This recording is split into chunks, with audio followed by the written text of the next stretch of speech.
Oke, Shalom Sobat RYC. Berjumpa lagi di RYC On Air bersama dengan saya, Grant Nixon, dan juga dengan Saya Handri. ya, kita akan mengisi 30 menit sampai 40 menit kalian ke depan dengan kebenaran firman yang tentunya akan mengubah kita semua. Nah, karena bulan ini bulan cinta, pastinya nanti isinya juga tentang cinta. Nah, penasaran pasti, cinta bagaimana yang bakal kita sampaikan ke teman-teman ya. Nah, oleh karena itu, nggak usah berlama-lama, kita bakal dengar langsung, sambil nanti kita akan diskusi sedikit di akhir dari firman. Kita akan mendengarkan langsung dari Ko Henry Chandra untuk pemaparan firman hari ini, dan dibuka dengan doa. Silakan Ko Henry. Siap.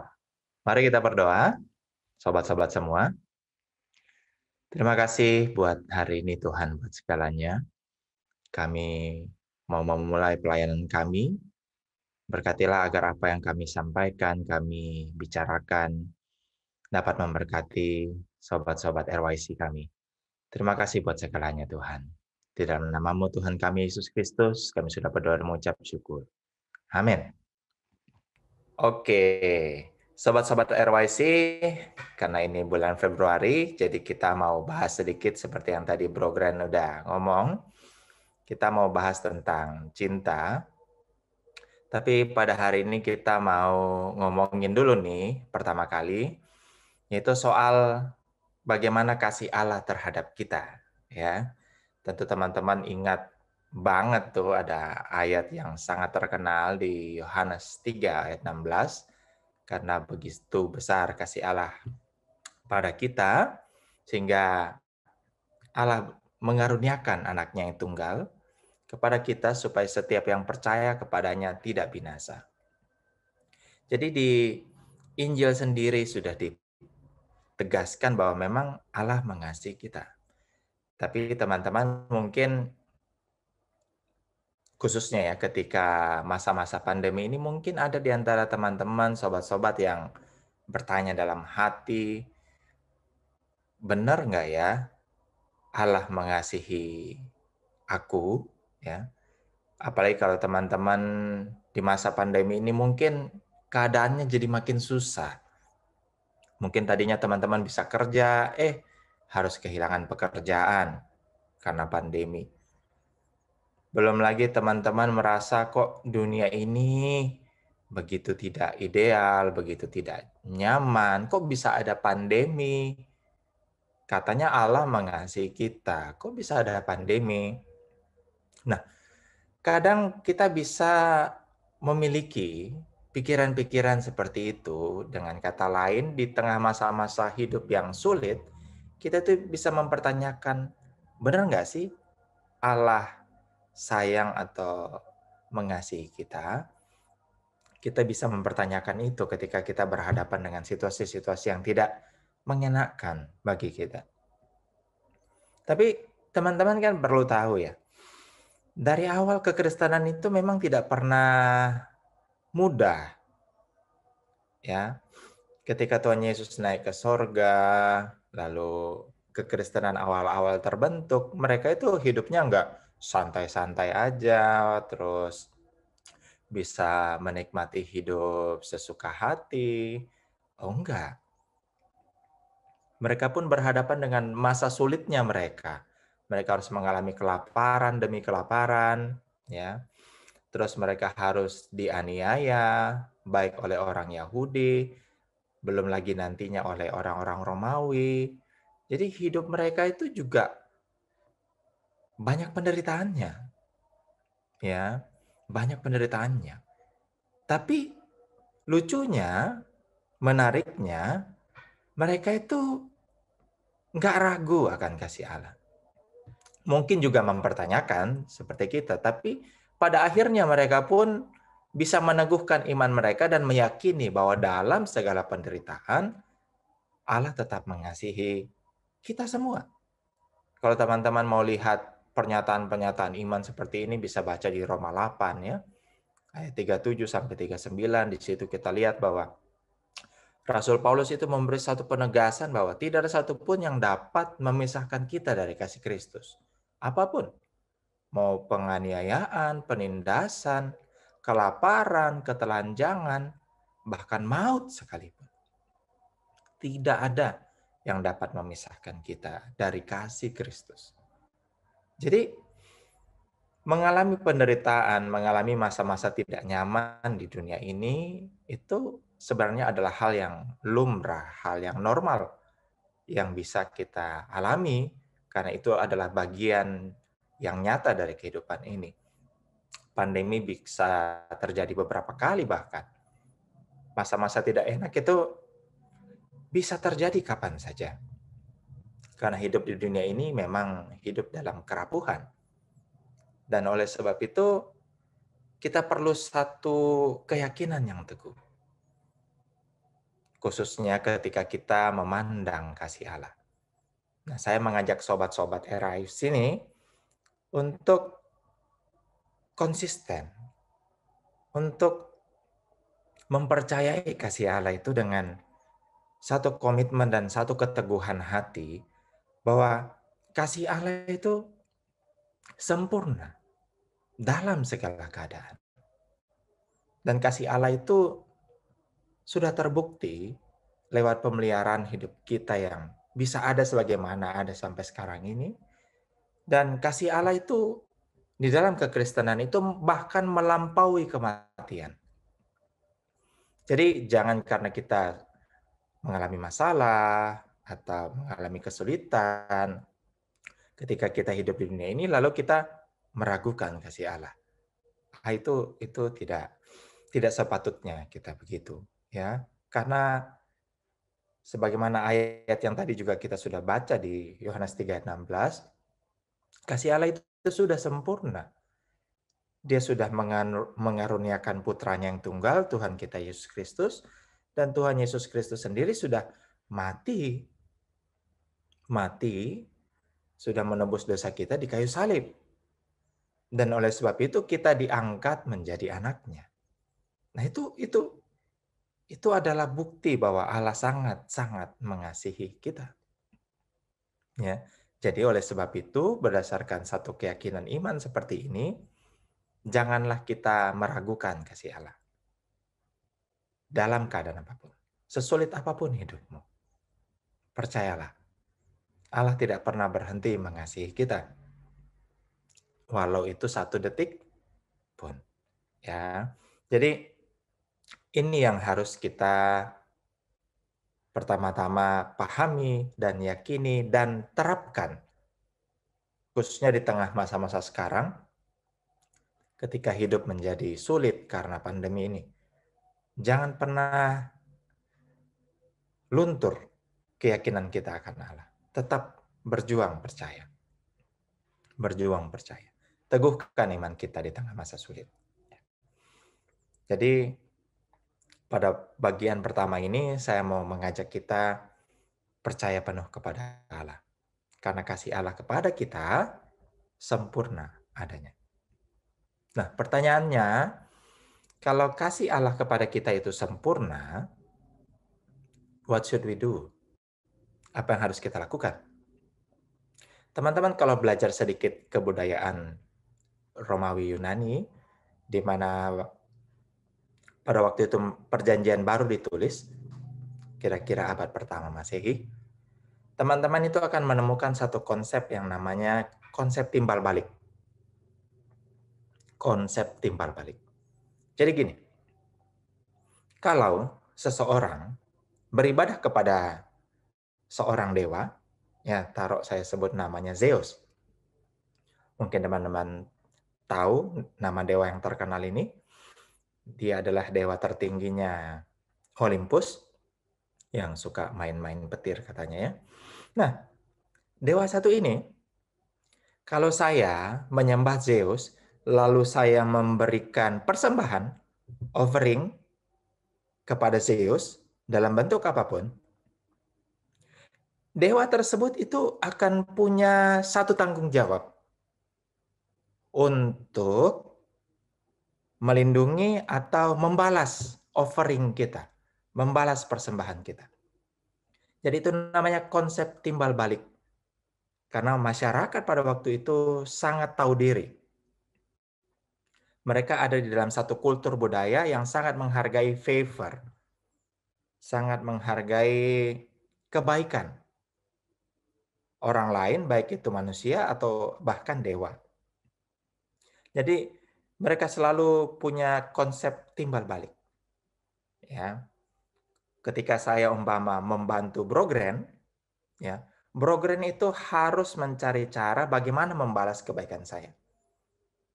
Ya, itu memang budaya pada waktu itu. Ya. Jadi lucunya itu dewa bisa dibuat seperti itu. Jadi kalau kita memberi persembahan kepada dewa, contoh memberi persembahan daging sapi umpama sama Dewi Athena, karena itu daging kesukaannya, wah Dewi Athena akan berusaha semaksimal mungkin dan memiliki kewajiban untuk bisa membalas persembahan yang sudah kita berikan. Wah, dewa aja bisa digituin ya. Jadi memang orang-orang dulu itu suka memberi persembahan apapun kepada dewa demi itu, mengharapkan timbal balik dari dewa tersebut. Jadi kita manusia dulu nih yang berbuat sesuatu, memberi sesuatu, baru sang dewa akan berusaha sebisa mungkin dalam kemampuannya untuk membalas kita. Timbal balik, ya. Timbal balik. Tapi manusia dulu yang berinisiatif melakukan sesuatu, ya. Untuk ya nyari favor-nya lah ya, mencari perkenanan sang dewa. Nah, masalahnya konsep ini nggak bisa dipakai di kekristenan. Ya, konsep ini nggak bisa digunakan di kekristenan. Kenapa? Karena jelas di dalam 1 Yohanes 4, Allah yang terlebih dahulu mengasihi kita. Ya, Allah yang terlebih dahulu memberikan sesuatu ke kita dalam inisiatifnya, yaitu memberikan anaknya yang tunggal bahkan. Dan kalau dilihat dari perspektifnya Yesus, Yesus memberikan nyawanya untuk menebus kita, menyelamatkan kita dari dosa-dosa kita. Nah, dalam hal ini di tengah budaya yang sangat menyanjung timbal balik tadi itu, yang berhutang budi itu kita kepada Allah. Ya, karena Allah yang lebih dahulu melakukan sesuatu demi kebaikan kita. Dan kebaikan ini pun nggak tanggung-tanggung, ya. Karena ini soal keselamatan, soal pengampunan dosa kita, ya, soal hidup kekal kita. Dan Allah sudah melakukan dan memberikan yang terbaik sebagai bukti cintanya kepada kita. Dan oleh sebab itu, kita nggak boleh diam-diam aja. Ya, kita nggak boleh, oh makasih Tuhan, terima kasih Tuhan ya. Aduh Tuhan baik banget deh. Ya, nggak boleh gitu doang. Karena ingat, konsep budaya dalam dunia perjanjian baru itu budaya timbal balik. Ya, we must also do something. Ya, kita juga harus melakukan sesuatu nih demi membalas kebaikan Allah. Ya, demi membalas kebaikan Allah. Apa yang mesti kita lakukan? Setidaknya ada 2 hal yang sudah sepantasnya kita lakukan. Yang pertama tentu adalah mengasihi Allah kembali. Makanya perintah utama itu sangat-sangat wajib kita kenakan dalam hidup. Ya, kasihilah Tuhan Allahmu dengan segenap hatimu, dengan segenap akal budimu, dengan segenap kekuatanmu, itu harus kita lakukan. Satu lagi dengan segenap jiwamu. Di Markus itu ada 4 komponen ya, di mana kita harus all out mengasihi Tuhannya. Dengan segenap mengasihi Tuhan. Dan ini kita nggak boleh lari. Kita nggak boleh nawar. Ingat, konsepnya selalu begitu ya, timbal balik. Karena Allah juga sudah melakukannya dengan segenap. Nah, bayangkan Allah mengasihi kita begitu rupa. Sampai Alkitab berkata kasih Allah itu sempurna. Mau gimana? Nah, sekarang kita mesti balas. Mengasihi Allah dengan seluruh totalitas, aspek, dimensi, apapun lah kita bahasanya, hidup kita, ya, pikiran kita, uang kita, tenaga kita, waktu kita, kecakapan kita, itu harus kita gunakan. Sekali lagi untuk membalas kebaikan Allah, untuk membalas kasih Allah kepada kita. Ya. Dan hal ini harus diwujudkan hari demi hari.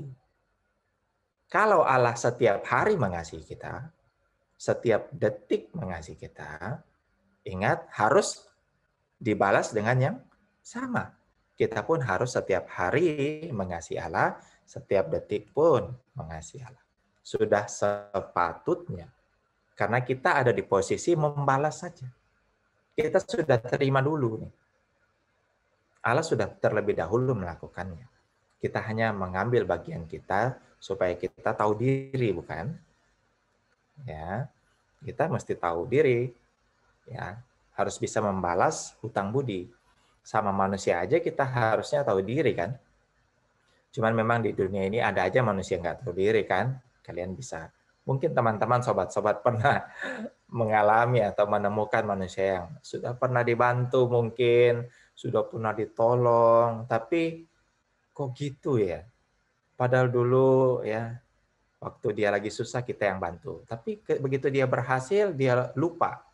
Ya, jangankan traktir makan ya. Ketemu aja langsung buang muka. Wah, ya ada manusia seperti itu ya, tapi jangan gituin Tuhan ya. Nggak boleh ya. Kita mesti konsisten mengasihi Allah. Sekali lagi prinsipnya begitu aja, sederhana. Karena Allah terlebih dahulu mengasihi kita. Dengan kasih yang sempurna, oleh sebab itu kita harus berusaha membalasnya dengan, sekali lagi, sesimpel itu saja perintah yang terutama, yaitu dengan mengasihi Allah, dengan segenap hati kita, dengan segenap jiwa, dengan segenap akal budi, dengan segenap kekuatan kita. Jadi, seluruh aspek hidup kita usahakan, upayakan sebisa mungkin untuk mengasihi Tuhan. Ya, itu perintah ya, perintah. Jadi no tawar-tawar, tidak boleh ditawar ya, harus dijalankan. Dan tidak boleh kita kendor dalam hal ini ya. Kita harus semangat. Apapun yang kita lakukan untuk Tuhan, apapun yang bisa kita lakukan untuk Tuhan, lakukanlah. Lakukanlah ya.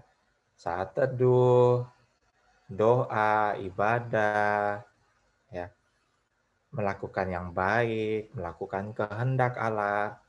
Apalagi kalau kita lihat di 1 Yohanes atau bahkan di Injil, cara terbaik mengasihi Allah itu simpel. Menuruti perintah-perintahnya. Menuruti perintah-perintahnya. Jadi kalau kita katakan kita mengasihi Allah, buktikan itu. Kalau kita berkata dalam pujian-pujian kita, Lord, I love you. God, I love you. Buktikan itu. Dengan cara apa? Lakukanlah perintah-perintahnya. Yang mana kok? Yang ada di Alkitab. Ya, ada banyak itu. Nanti nggak selesai-selesai kita kalau bahas seluruh perintah-perintahnya. Ya. Jadi lakukanlah apa yang Tuhan mau dalam hidup kita. Itu yang pertama. Jadi cara kita membalas kebaikan Allah adalah ya dengan mengasihi Allah kembali. Dan itu sudah sepatutnya kita lakukan. Nah, karena tadi berkaitan dengan perintah-perintahnya, cara terbaik mengasihi Allah adalah dengan melakukan perintah-perintahnya. Ada satu perintah khusus yang ada di dalam 1 Yohanes. 1 Yohanes. Jadi, cara terbaik mengasihi Allah kan melakukan perintah-perintahnya. Nah, perintah Allah itu ada satu yang khusus, yaitu mengasihi sesama. Sama seperti perintah kedua dalam Injil, perintah kedua yang masuk dalam hukum yang terutama adalah kasihilah sesamamu manusia seperti kita mengasihi diri kita sendiri. Dan itu tergaung lagi di dalam surat Yohanes. Ya. Dan itu sangat-sangat kuat pesannya, khususnya kalau teman-teman baca 1 Yohanes 3 ayat 16. Kita sudah tahu nih kasih Allah kepada kita. 1 Yohanes 3 ayat 16 berkata, kita pun wajib menyerahkan nyawa kita buat saudara-saudara kita. Saking segitunya tuh. Kita harus mengasihi sesama, kita harus menyerahkan nyawa kita. Ya, kita harus mengutamakan kepentingan saudara kita di atas kepentingan diri sendiri. Tekanannya di situ. Jadi selain mengasihi Allah, cara terbaik membalas kebaikan atau kasih Allah ke atas kita itu adalah dengan jalan mengasihi sesama. Ya, mengasihi sesama. Dan oleh sebab itu kita harus hidup dalam penuh kebaikan, sukacita, keramahan, jangan ada konflik, ya, usahakan ada kedamaian senantiasa di dalam setiap kehidupan kita, ketika kita bersama orang lain, khususnya di dalam komunitas-komunitas kita, baik komunitas keluarga, komunitas masyarakat, atau bahkan komunitas kita di gereja. Kita harus selalu menunjukkan bahwa kita mengasihi Allah lewat hidup yang mengasihi sesama.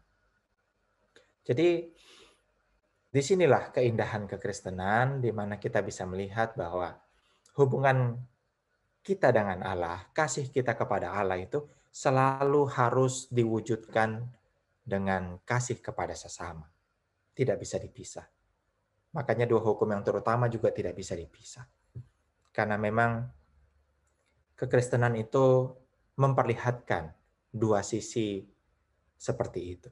Jadi teman-teman, sekalipun sekarang masa-masa yang uncertain ya, tidak jelas, ayo kita berusaha terus mengasihi Allah dan juga mengasihi sesama. Ingat Allah terlebih dahulu mengasihi kita. Jadi ayo kita semangat.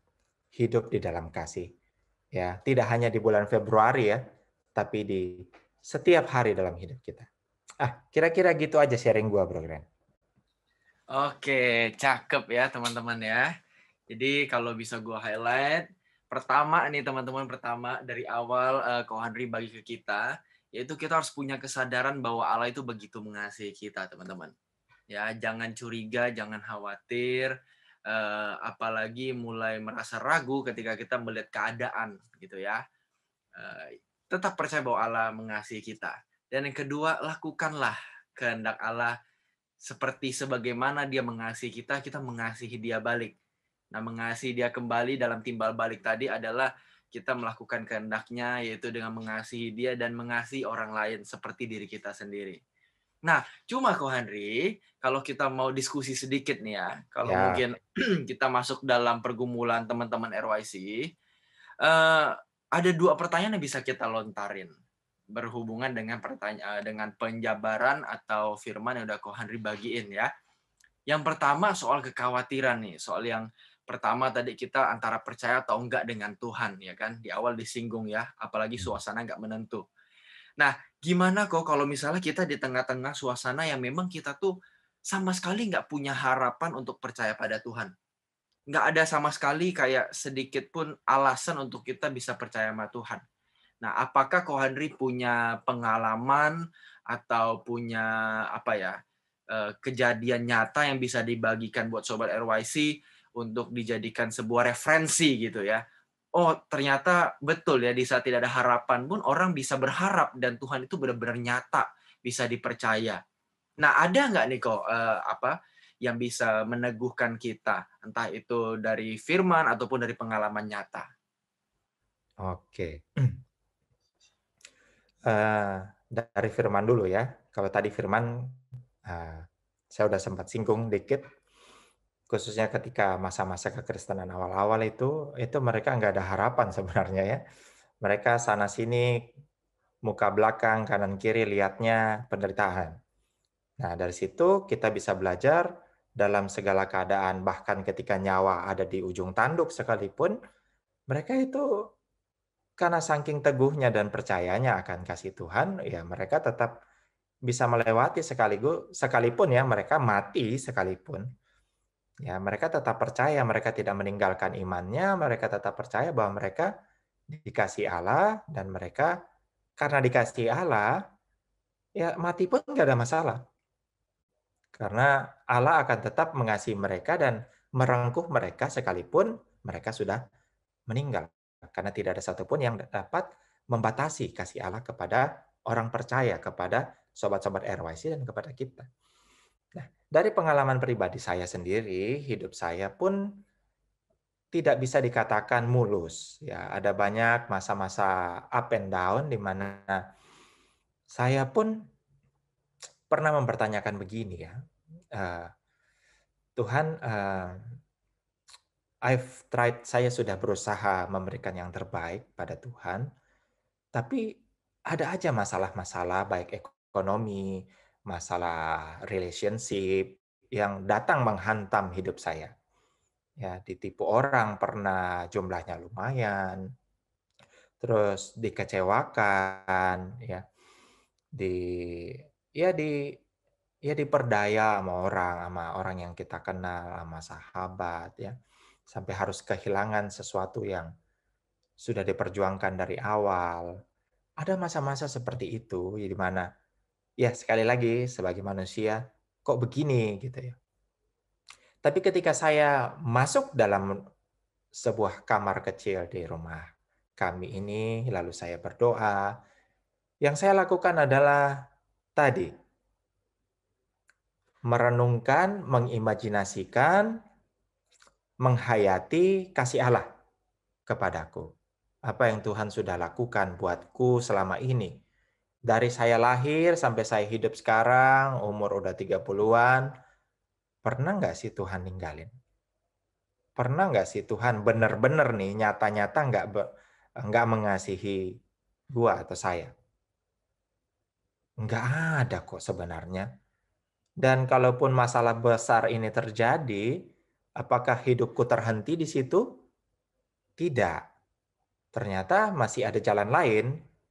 Ya buktinya sampai sekarang daku masih hidup kan gitu loh.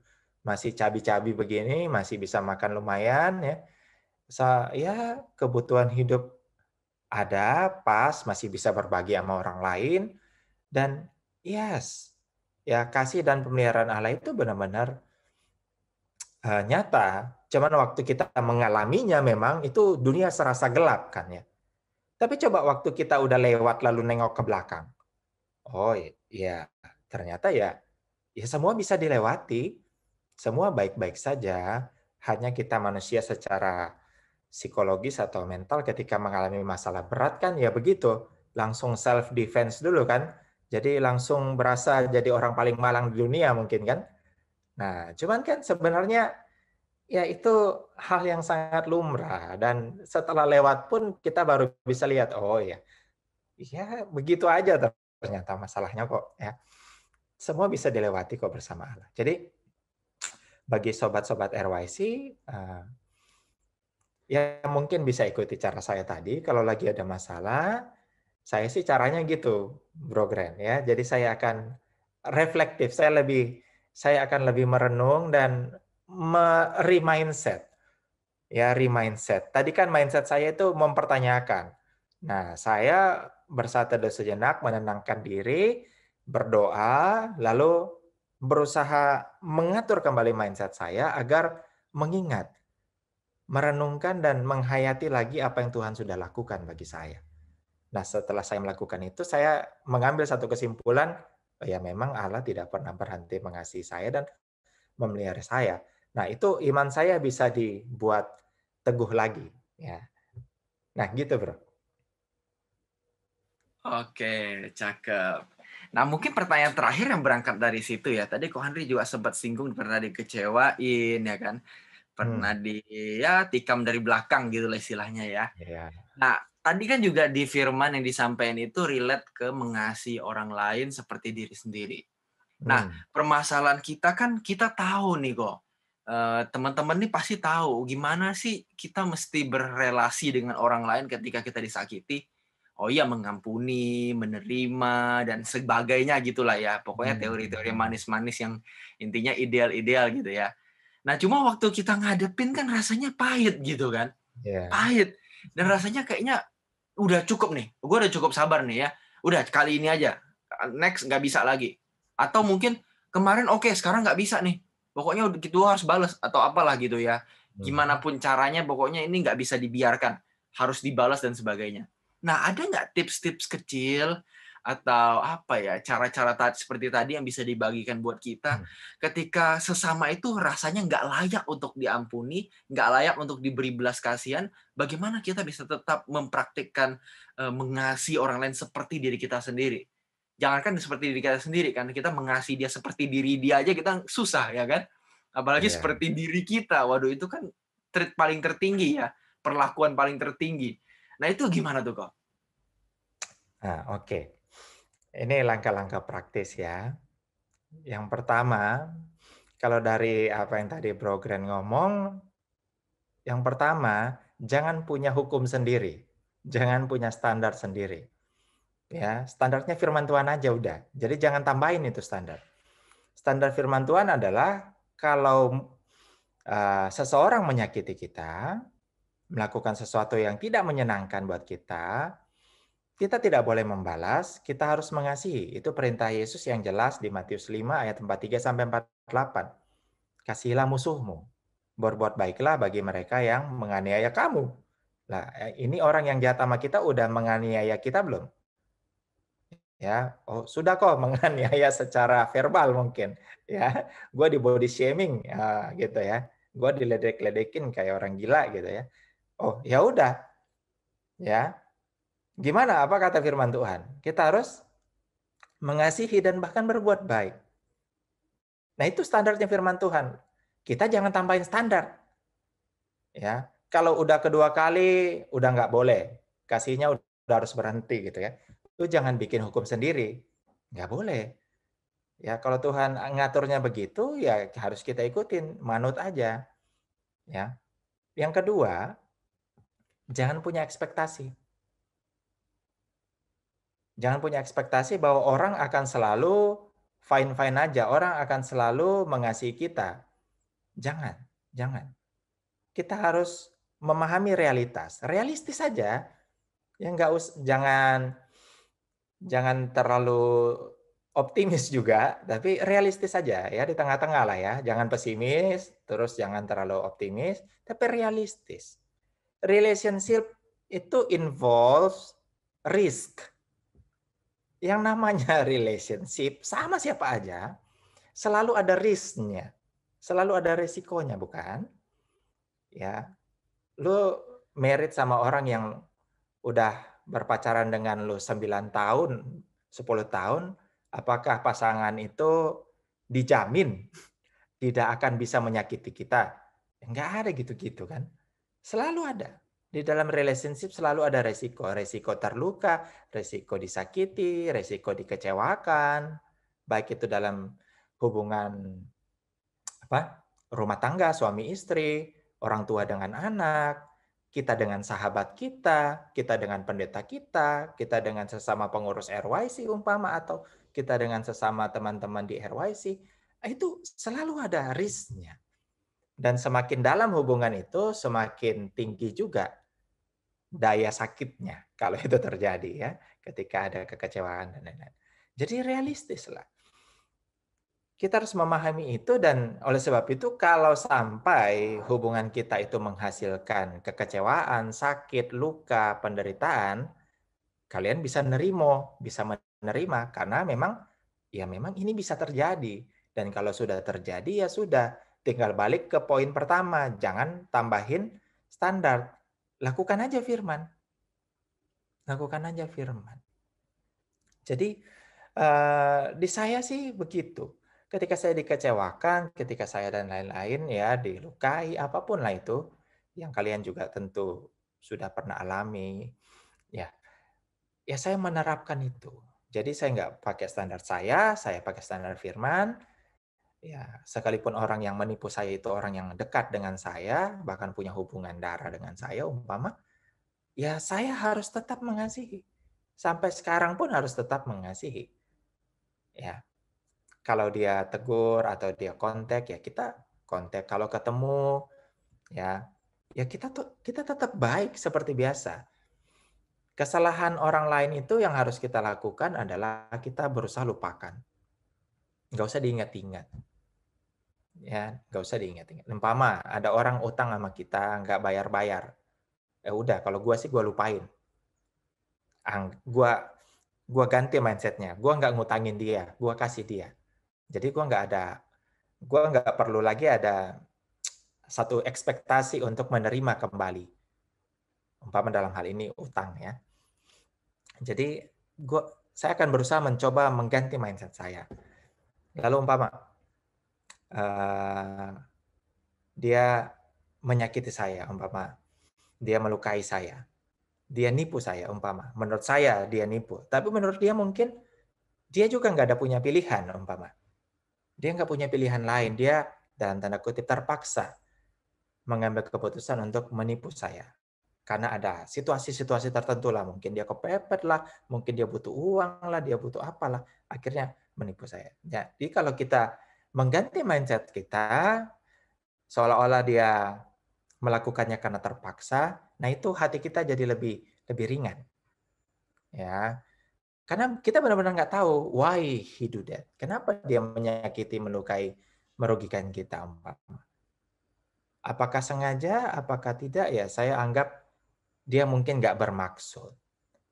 Atau mungkin dia nggak sengaja. Atau mungkin dia ada alasan kuat.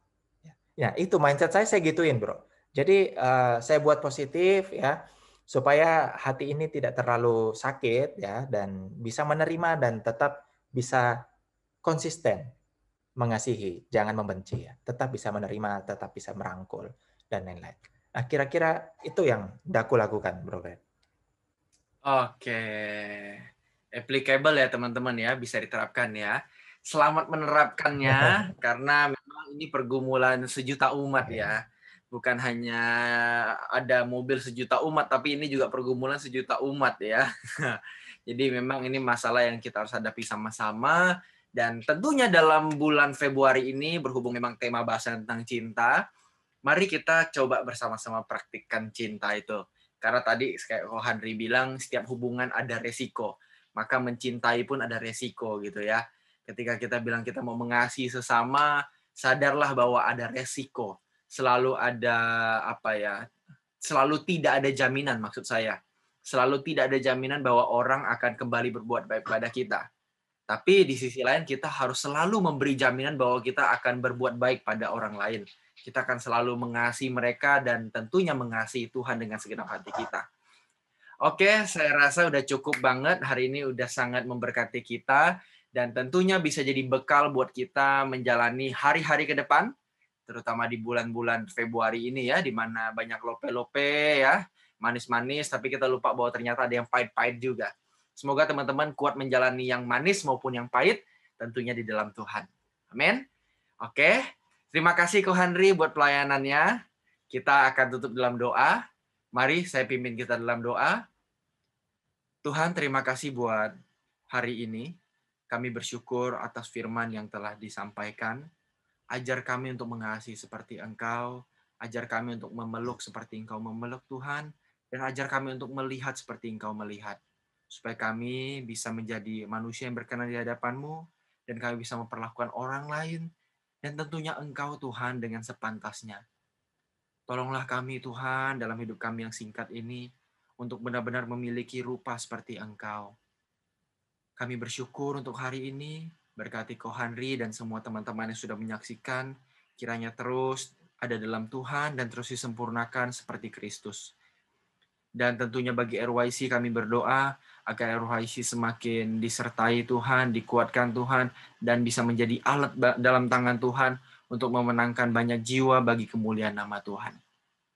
Terima kasih Tuhan, inilah kami di hadapan-Mu. Kami datang dengan komitmen baru untuk mengasihi Engkau dengan segenap hati kami dan mengasihi sesama kami seperti diri kami sendiri. Terima kasih Bapak, kami bersyukur dan berdoa. Haleluya. Amin. Oke, terima kasih Ko Yap, thank you Henry. Bro Grand, See see you. you. God Teman-teman. bless teman-teman.